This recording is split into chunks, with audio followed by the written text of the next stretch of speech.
Ipinaliwanag ng isang batikang abogado kung gaano kabigat ang paglantad ng isang eyewitness na magpapatunay sa umunoy illegal drug use ni Bongbong Marcos Jr.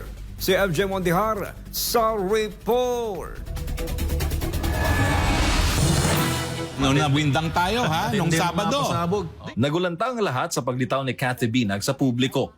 Sa panayam sa kanya ng vlogger na si Maharlika, pinatotohanan ni Binag ang isyu ng umunoy paggamit ng illegal na droga ni Bongbong Marcos Jr. Saad ni Binag sa panayam, ilang beses niya raw nakita na gumagamit ng white powdery substance o cocaine si Marcos Jr. 10 taong nagkaroon ng relasyon si Binag kay dating Davao del Norte Congressman Tony Boy Florendo, kapwa malapit na kaibigan ni na First Lady Liza Marcos at ng presidente ngayon. Kaya para sa law expert na si Attorney Harry Roque, may personal knowledge si Binag sa issue.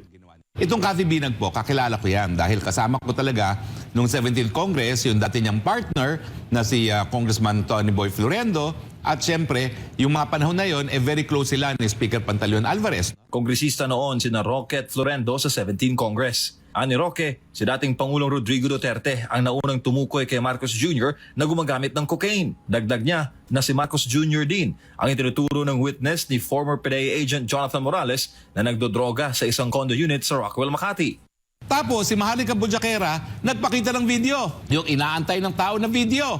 O nagpakita ng video, yung tao naman na pinapakita dun sa video, kamukhang-kamukha ni PBBM. Kaya ani Roque, mahirap pa sinungalingan ng issue ng illegal na droga ni Marcos Jr. sa paglantad ngayon ni Binag, na nauna na nagsabi na inalok at tinanggihan niya si First Lady Liza Marcos na gumamit ng cocaine. Star witness, Cathy Binag. 5 beses ko at least sa 10 taon na ako na siya ay nakipagsama kay Congressman Florendo, nakita ang PBBM na gumagamit ng pinagbabawal na droga. At pati nga po si First Lady ay nabanggit niya na inooperan siya. Dapat naman po magsalita na ang presidente.